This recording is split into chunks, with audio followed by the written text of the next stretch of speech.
hoje nós iniciaremos o pré-congresso da 20ª Conferência Internacional da ANET, Vigilância, Promoção e Atenção a Pessoas com Doenças Crônicas. Amanhã, às 8 horas, nós teremos a abertura oficial do evento, então, com a professora Rita Machello. E é importante que a presença seja sempre confirmada nos 2 turnos. Então, pela manhã deve ser confirmada a presença e também à tarde. E todas as atividades do congresso, elas ocorrerão aqui no prédio 32, neste auditório. Tá? Então, agora nós vamos começar com a nossa primeira palestra do pré-congresso, que é ensinar com competências para educar a todos. Nós teremos como palestrante o professor Dr. Ivan Carlos Ferreira Antonello. Eu peço que o Dr. Ivan suba aqui conosco. O Dr. Ivan, então, ele é graduado em Medicina pela Pontifícia Universidade Católica do Rio Grande do Sul. Ele tem a residência médica nas áreas de Medicina Interna e Nefrologia, no Hospital São Lucas da PUC do Rio Grande do Sul, mestrado em Medicina e Nefrologia pela Universidade Federal do Rio Grande do Sul e doutorado em Medicina pela PUC-RS. O Dr. Ivan ele é servidor público como médico em saúde pública na Secretaria de Saúde, então, Hospital Psiquiátrico São Pedro, até 1999, conselheiro da Associação Médica do Rio Grande do Sul, até 2005, e do Conselho Regional de Medicina até 2003 e do Sindicato Médico do Rio Grande do Sul até 2018. Ele participou da coordenação do planejamento estratégico da Faculdade de Medicina da PUC-RS até 2012. Ele é professor titular do Departamento de Medicina Interna dos cursos de graduação e pós-graduação em Medicina. Ele foi diretor da Faculdade de Medicina da PUC-RS até 2012, avaliador e conselheiro do Sistema de Acreditação de Escolas de Médicas, do sistema reconhecido, então, pela Federação Mundial de Educação Médica.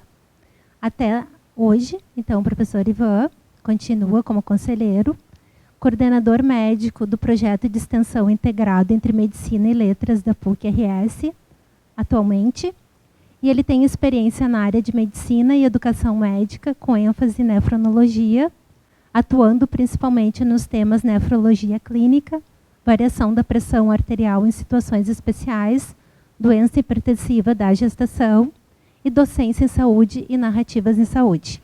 Então, doutor Ivan, a senhora tem em torno de 20 minutos e muito obrigada por estar conosco. Bom dia a todos. Muito obrigado pela apresentação, professora Tatiana. Eu estou aqui, assim, me fazendo mais importante do que sou, pela amizade que eu tenho com a professora Rita.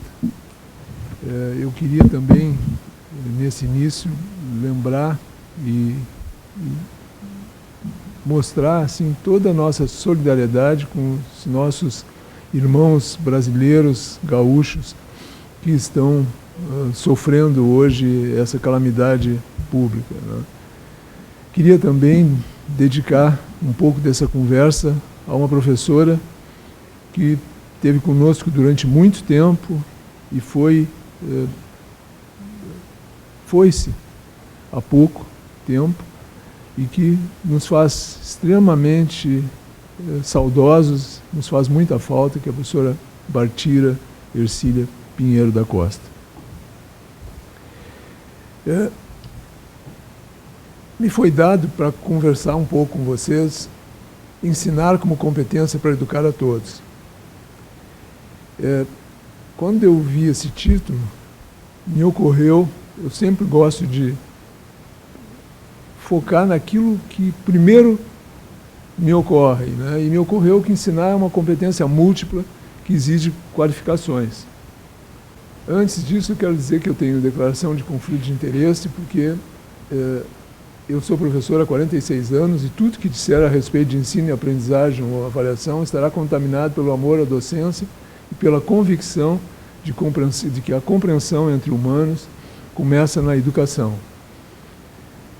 ensinar como competência para educar a todos. Eu fiquei em dúvida, realmente, o que é bem educar a todos, né? E ensinar é mesmo uma competência, né? Talvez seja uma competência múltipla, mas eu precisava entender um pouco isso e perguntei, como qualquer bom aluno, ao professor, ou, no caso, à professora Rita. Eu mandei um WhatsApp, enviei um WhatsApp para ela perguntando: boa tarde, tudo bem? Tenho pensado no título, ensinar como competência para educar a todos. A ideia é concentrar a fala no ensino como competência para a educação ou nas competências necessárias para ensinar. Será mesmo ensinar uma competência em si próprio? A resposta da professora Rita: bom dia, querido amigo, qual você prefere? A professora Rita fez o que um professor não costuma fazer, mas que o bom professor sempre faz. Devolve ao aluno a pergunta para que ele, curioso, busque a resposta. Porque no momento que o aluno se apropria da resposta, ou se apropria da curiosidade sobre o assunto, ele está começando a aprender muito mais do que quando ouve sobre ele. Então, assim, revendo competências e habilidades, né, as habilidades estão associadas ao saber fazer, ação física ou mental que indica capacidade adquirida. Já as competências são um conjunto de habilidades harmonicamente desenvolvidas que caracterizam, por exemplo, uma função, profissão específica, arquiteto, enfermeiro, médico, professor de química. As habilidades devem ser desenvolvidas na busca de competências. É isso que está escrito em alguns lugares. Então, ensinar é competência. Eu busco me ouvir, né, um pouco do professor Philippe Perrenot, que nos fala nas 10 competências para ensinar. Quando nós olhamos cada uma dessas competências, nós vemos que todas elas fazem sentido, né? Organizar e dirigir situações de aprendizagem, administrar a progressão da aprendizagem, conceber e fazer evoluir os dispositivos de diferenciação entre as pessoas, envolver alunos na aprendizagem e no trabalho, e, inclusive, precisa estar próximo à administração da escola. Isso é uma competência importante do professor, porque o professor não vai fazer grandes mudanças se ele não estiver junto à escola. É uma habilidade, é uma competência política importante do professor. Eu me atrevo a acrescentar a essas 10 mais uma, que é aprender. Eu acho que aprender é uma competência de ensinar, né? Nós precisamos aprender o tempo todo, né? Eu aprendo com cada pessoa que eu encontro, a cada dia. Então, eu penso que aprender seria a 11ª competência. Eu não inventei isso, eu não disse primeiro isso. No século XVIII, o Joubert já dizia que ensinar é aprender 2 vezes, mais se referindo à memória, né? Porque a gente prepara uma aula e depois promove o acontecimento da aula. Então, a gente visitando 2 vezes o mesmo assunto, talvez fique na memória. Mas Paulo Freire evoluiu, né? Quem ensina, aprende ao ensinar, e quem aprende, ensina ao aprender, dando protagonismo também para o estudante, né? Mostrando que quem aprende pode ensinar, tem seu saber. E a minha mãe, né? A minha mãe também me ensinou isso, né? Mas já com uma ideia de temência a Deus, né? Quem sabe deve ensinar, quem ouve deve aprender, senão em dia de juízo grande castigo há de ter. Então ela trazia o juízo final, e eu desconfio que era uma ameaça. Eu tinha 8 anos, e tinha irmãos pequenos que não eram alfabetizados ainda, e ela precisava que eu os ajudasse. Então, eu desconfio disso. Aí eu respondi para a professora Rita, e é evidente que ela ficou em silêncio, Prefiro falar dessa dúvida e abordar a ensinagem como competência bilateral nos dois sentidos. Professor e aluno ensinam e aprendem conhecimentos diferentes. Eu acho que o silêncio de um professor é muito importante também. Há momentos de silêncio e o silêncio ajuda a compreensão. Eu gosto muito dessa figura, que é uma figura do século XVIII, de autor desconhecido, mas que foi popularizada por Camille Flammarion, que mostra uma pessoa, um peregrino, que tenta botar a cabeça para fora dos limites da natureza que ele recebeu. Ele tenta conhecer além, ele tenta extensionar seu conhecimento. E Olga Tokarczuk, que foi Prêmio Nobel de Literatura em 2018, ela diz que entre todas as espécies, apenas o ser humano adquiriu a misteriosa capacidade de ler ou abandonar a realidade que lhe foi dada, embora só mental e temporariamente. Então, vejam só que importante isso, né? Nós aprendemos a ler e só então começamos a duvidar, começamos a procurar ver além daquilo que nós recebemos para sobreviver, além do planetinha que nós recebemos e fazemos parte dele. De outro lado, pensando em educar a todos, eu me lembro que o último censo do IBGE, dados de 2022, traz que o analfabetismo absoluto no Brasil atinge 5,6% da população, que são 11 milhões de pessoas aproximadamente, com mais de 15 anos. E 29% não são capazes de ler textos mesmo de baixa complexidade. Então nós temos 1/3 do nosso país que de verdade não lê, né? Embora saiba letras, consiga pronunciar palavras, mas não dá sentido às coisas. 1/3 do nosso país é muita gente. Ensinar é competência? Talvez seja um ofício para todos nós. Todos precisamos ensinar e aprender para seguir vivendo. Se eu quero ensinar sobre a beleza, eu acho que essa imagem é muito bonita, é uma imagem de Colmar, que é um espaço na Alsácia, né, território francês, mas se eu quero progredir no ensino, além dessa imagem, eu posso mostrar essa imagem, que faz mais sentido, mostra mais, amplia o horizonte de quem vê. Ensinar é isso, é estar sempre à busca de um pouco mais para oferecer a quem está supostamente aprendendo. Essa outra imagem, que é uma imagem totalmente diferente, mas é uma imagem de deserto, do Arizona,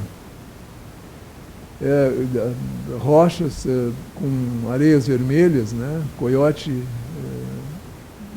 é o espaço onde isso está. Ela é muito bonita, mas é uma outra beleza, uma beleza estranha, mas eu percebo que isso é belo.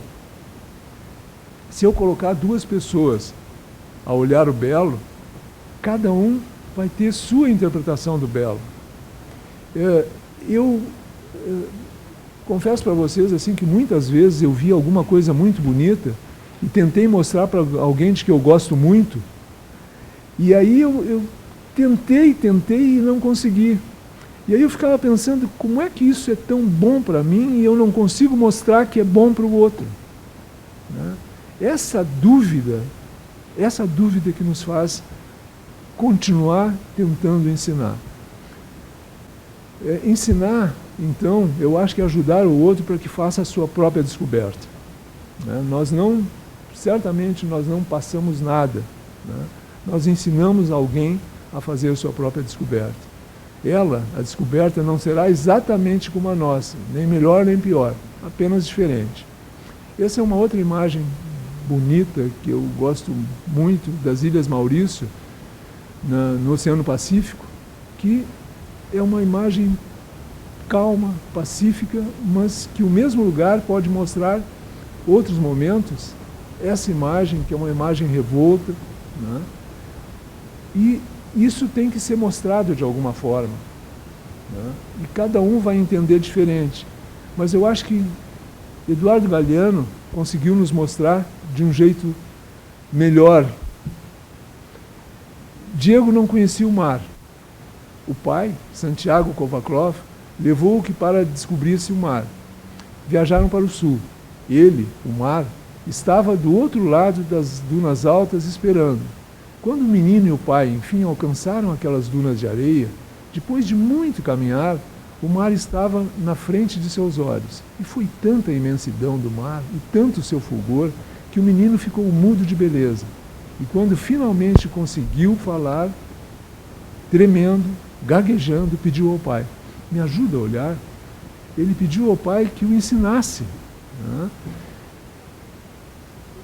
Leonardo Galeano não disse, mas me ensinou quando aprendi que um poema não tem fim. O pai olhou o mar em silêncio como nunca havia feito antes. E o menino, olhando o mar e o pai, fez sua própria descoberta.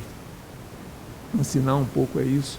É a gente mostrar para o outro, né, o que é que eu vi, sem dizer para ele que ele tem que ver o mesmo.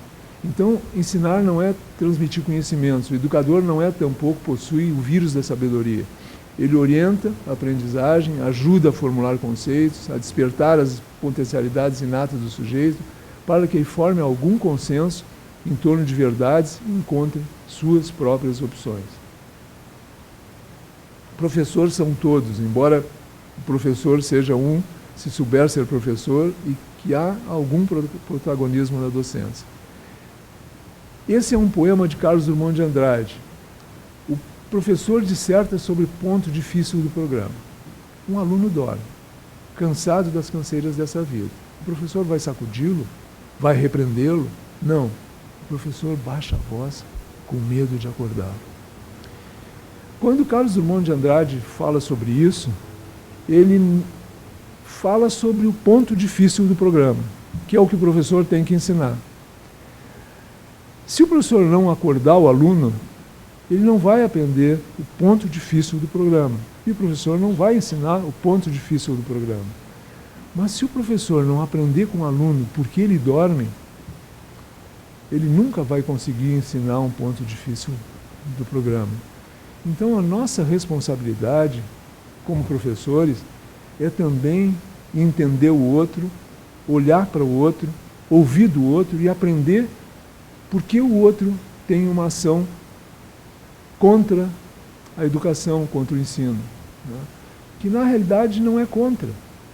É uma reação natural que pode ser pelo professor chato, né? Pode ser por uma dificuldade sua, pode ser porque trabalha no outro turno, e juntos, professor e aluno, de posse desses dois conhecimentos, um ponto difícil do programa e porque o aluno dorme, conseguirão uma solução, ou ao menos terão tentado. Compreensão humana. Edgar Morin nos traz um pouco disso em Fronteiras dos Pensamentos, em 2015. É preciso ensinar a compreensão humana porque é um mal do qual todos sofrem em graus diferentes. Começa na família, onde filhos não são compreendidos pelos pais e os pais não entendem seus filhos. Pode continuar na escola, com os professores e os colegas. Continua na vida, do trabalho, no amor, e acho que temos que ensinar também a enfrentar as incertezas. Porque em todo destino humano há uma incerteza desde o nascimento. A incerteza e a morte, e delas não sabemos nada e nem seu momento. Ensinar como competência de educar a todos. Ensinar é uma competência, talvez seja mesmo múltipla, abrangendo o saber de cada um. E se cada um tem seu saber, todos podemos ensinar e aprender, ou seja, podemos educar a todos. Educação em e para a saúde está relacionada à promoção e vigilância em saúde. E saúde não é uma coisa que ocorre só dentro do corpo da gente, mas fora dele também. Os ecossistemas influenciam a saúde das pessoas, por isso educar a todos é também aprender sobre a saúde do planeta. Vocês poderiam me perguntar, você poderia ter falado mais do analfabetismo, que impede que 1/3 dos brasileiros possam olhar além dos seus limites, como na gravura de Flammarion, e não apenas a compreensão em certezas humanas. E o que eu responderia? Eu responderia o que a professora Rita me respondeu. Qual vocês preferem? Para finalizar, ou finalmente, e finalmente é um advérbio que a gente usa muito para ganhar tempo no final das conversas, né? Então a gente usa finalmente, e aí todo mundo se tranquiliza e a gente fala mais meia hora. Então, finalmente, eu queria contar uma história para vocês. Eu atendo pacientes crônicos há muito tempo, né, quase 50 anos, e eu atendi um paciente durante quase 30 anos, com doença renal crônica, que fez hemodiálise e finalmente foi transplantado. E eu acompanhei esse paciente, ele me acompanhou, porque eu também vivia nesse momento, né? Durante muito tempo. Um dia, ele teve uma pneumonia por pneumocystis carini, que é um germe oportunista, e hospitalizou.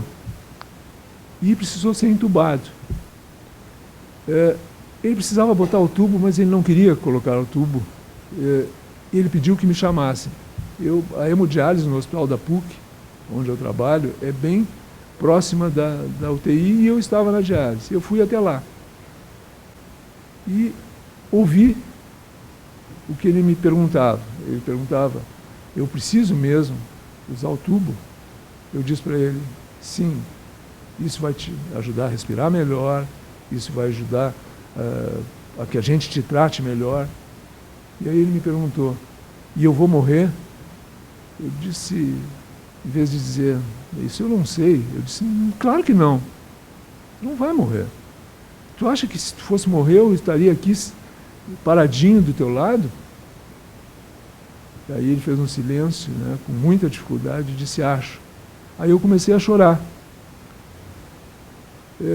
E eu venho de uma época que foi me ensinado que eu não podia me envolver tanto com o paciente a ponto de me emocionar.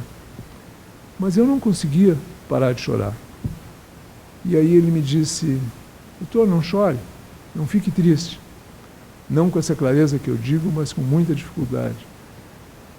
Nós vivemos juntos 30 anos, eu tinha filhos pequenos, eu tinha medo que eles morressem, ficassem órfãos, que minha mulher ficasse sozinha. E nós somos uma dupla de sucesso. Ele me disse isso. Nós, durante 30 anos, convivemos, eu vi meus netos, meu neto, que era um menino, brinquei com ele, eu fui feliz. Ele foi entubado, foi para o respirador e acabou morrendo.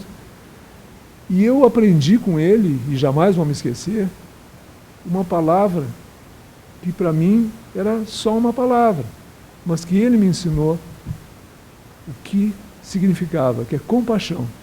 Ele teve cuidado com a minha tristeza, ele teve compaixão de mim.